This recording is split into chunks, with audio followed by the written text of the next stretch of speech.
എല്ലാവർക്കും പുതിയൊരു എപ്പിസോഡിലേക്ക് സ്വാഗതം. ഇന്ന് ഞാൻ കുട്ടികൾക്കൊക്കെ വളരെയധികം ഇഷ്ടപ്പെടുന്ന ഒരു ചോക്ലേറ്റ് പുഡിങ്ങിൻ്റെ റെസിപ്പി ആയിട്ടാണ് വന്നിരിക്കുന്നത്. എങ്ങനെയാണെന്ന് നോക്കാം. അതിന് വേണ്ടിയിട്ട് ഒരു 1/2 കപ്പ് പൊടിച്ച പഞ്ചസാര അല്ലെങ്കിൽ കാസ്റ്റർ ഷുഗർ ഏത് വേണമെങ്കിലും ഉപയോഗിക്കാം. അതിൻ്റെ കൂടെ ഒരു 1/4 കപ്പ് കോൺഫ്ലവർ, ഒരു 1/4 കപ്പ് കൊക്കോ പൗഡർ. ഞാനൊരു മീഡിയം ഡാർക്ക് കൊക്കോ പൗഡറാണ് യൂസ് ചെയ്തിരിക്കുന്നത്. പിന്നെ ഒരു 1/2 ടീസ്പൂൺ വാനില പൗഡർ അല്ലെങ്കിൽ വാനില എസൻസ് ആണെങ്കിൽ 1 ടീസ്പൂൺ ആണെങ്കിൽ യൂസ് ചെയ്താൽ മതി. ഞാനിപ്പോൾ എൻ്റെ കയ്യിൽ വാനില പൗഡർ ഉള്ളതുകൊണ്ട് എടുത്തുന്നേ ഉള്ളൂ. ഒരു 1/4 ടീസ്പൂൺ സോൾട്ട് കൂടെ വേണം. ഇതെല്ലാം കൂടി നന്നായിട്ടൊന്ന് മിക്സ് ചെയ്യുക, അല്ലെങ്കിൽ സീവ് ചെയ്തെടുക്കുകയോ ചെയ്യാം കേട്ടോ. അപ്പം ഞാൻ വെറുതെ മിക്സ് ചെയ്യുന്നതേ ഉള്ളൂ. നമ്മൾ മൊത്തം 4 കപ്പ് പാലാണ് യൂസ് ചെയ്യണത്. അപ്പം ഞാൻ ഈ പതുക്കെ 1 കപ്പ് 1/2 കപ്പ് ഒഴിച്ചിട്ട് പതുക്കെ ഒഴിച്ചൊഴിച്ചാണ് ഇതെല്ലാം ഒന്ന് മിക്സ് ചെയ്ത് വരുന്നത്. ഒരുമിച്ച് ഒഴിച്ചു കഴിഞ്ഞാൽ നമുക്ക് മിക്സ് ചെയ്യാൻ പാടാം. കൊക്കോ പൗഡർ അധികം വെള്ളത്തിലാണെങ്കിൽ നമുക്ക് കറക്റ്റ് കൺസിസ്റ്റൻസിയിൽ കിട്ടില്ല. അതുകൊണ്ട് നമ്മൾ കുറേശ്ശെ പാൽ ഒഴിച്ച് ഇളക്കി കൊടുത്തുകൊണ്ടിരിക്കുക.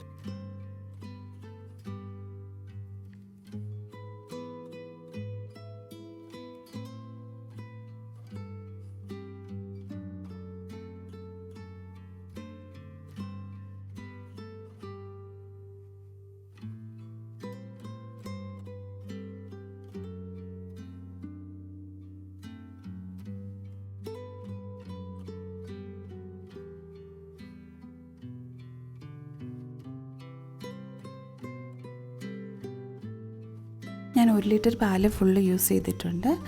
ഇനി നമുക്ക് ഇതൊന്ന് അരിച്ചെടുക്കണം. അതിന് വേണ്ടിയിട്ട് ഞാനിത് അരിപ്പ വെച്ചിട്ടുണ്ട്. അതിലേക്ക് നമുക്ക് അരിച്ചെടുക്കാം. വേറെ എന്തെങ്കിലും ലംസ് ആയിട്ട് കിടക്കുന്നുണ്ടെങ്കിൽ അത് മാറി കിട്ടാൻ വേണ്ടിയിട്ടാണ് ഇങ്ങനെ ചെയ്യുന്നത്.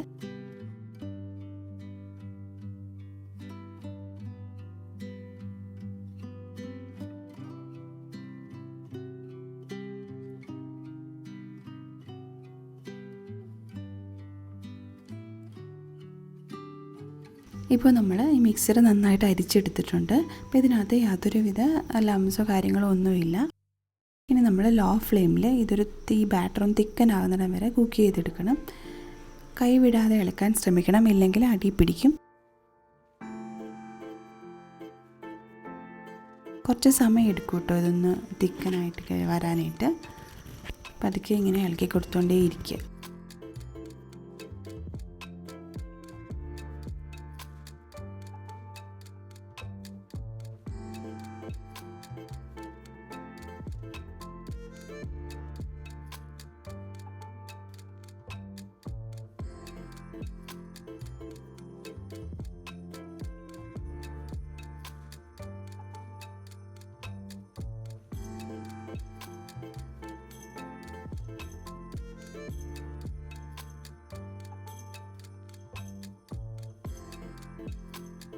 ഇപ്പോൾ നമ്മുടെ ബാറ്റർ കറക്റ്റ് കൺസിസ്റ്റൻസിയിൽ എത്തിയിട്ടുണ്ട്. ഈ ഒരു തിക്നെസ് മതി. ലോ ഫ്ലെയിമിലാണെന്ന് പ്രത്യേകം ശ്രദ്ധിക്കണം കേട്ടോ. ഇനി നമുക്കിതിലേക്ക് ഒരു 1/2 കപ്പ് ഫ്രഷ് ക്രീം യൂസ് ചെയ്യാം. നന്നായിട്ട് മിക്സ് ചെയ്തതിന് ശേഷം നമുക്ക് ഫ്ലെയിം അങ്ങ് ഓഫ് ചെയ്താൽ മതി. ഫ്രഷ് ക്രീം ചേർത്തതിന് ശേഷം ബോയിൽ ചെയ്യേണ്ട ആവശ്യമില്ല. നന്നായിട്ട് മിക്സ് ചെയ്തതിന് ശേഷം നമുക്ക് സെർവിങ് ബൗളിലേക്ക് മാറ്റാം. ഈ ഒരു ബൗളിൽ തന്നെ ഇരുന്ന് കഴിയുമ്പോഴത്തേക്ക് ഇതിൻ്റെ ടോപ്പ് ലെയറിലൊരു പാട പോലെ വരും. പാട വന്നതിന് ശേഷം നമുക്ക് മാറ്റാനായിട്ട് ഇരുന്ന് കഴിഞ്ഞാൽ ആ പുഡിങ്ങിലൊരു ചെറിയ ലംസ് പോലെ നമുക്ക് ഫീൽ ചെയ്യും.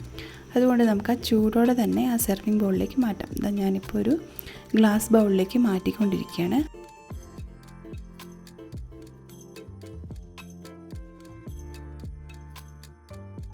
ഇനി ഈ പുഡിങ് ഒരു റൂം ടെമ്പറേച്ചർ ആകുന്നത് വരെ നമുക്ക് പുറത്ത് തന്നെ വെക്കാം. അതിനുശേഷം നമുക്ക് ഫ്രിഡ്ജിൽ ഒരു 4 മണിക്കൂർ തണുക്കാൻ വെക്കണം. ഫ്രീസറിലല്ല, താഴെ ഫ്രിഡ്ജിൽ തന്നെയാണ് വെക്കേണ്ടത്. 4 മണിക്കൂർ ശേഷം നമുക്കിത് പുറത്തെടുക്കാം. ഇപ്പോൾ 4 മണിക്കൂർ കഴിഞ്ഞിട്ടുണ്ട്. ഞാൻ പുറത്തെടുത്തു.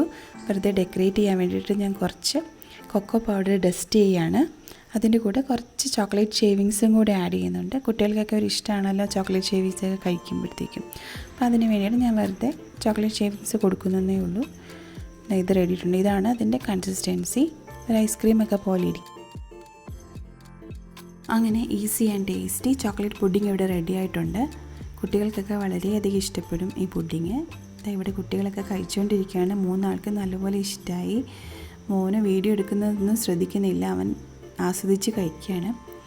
അങ്ങനെ എല്ലാവർക്കും എൻ്റെ ഈ കൊച്ചു പുഡിംഗ് ഇഷ്ടപ്പെട്ടു എന്ന് വിചാരിക്കുന്നു. വളരെ എളുപ്പത്തിൽ നമുക്ക് ഈ ക്രിസ്മസിന് ഉണ്ടാക്കാൻ പറ്റുന്ന ഒരു റെസിപ്പിയാണ്. എല്ലാവരും ട്രൈ ചെയ്ത് നോക്കണം. ആദ്യമായിട്ടാണ് ആരെങ്കിലും ചാനൽ കാണുന്നതെങ്കിൽ ദയവായി സബ്സ്ക്രൈബ് ചെയ്യുക. ഈ വീഡിയോ ഇഷ്ടപ്പെട്ടാൽ ലൈക്ക് ചെയ്യുക, ഷെയർ ചെയ്യുക. ഫീഡ്ബാക്സ് ഒക്കെ ഉണ്ടെങ്കിൽ കമൻറ്റ് സെക്ഷനിൽ പറയുക. പുതിയൊരു വീഡിയോ ആയിട്ട് വരുന്നവരേക്കും നന്ദി, നമസ്കാരം.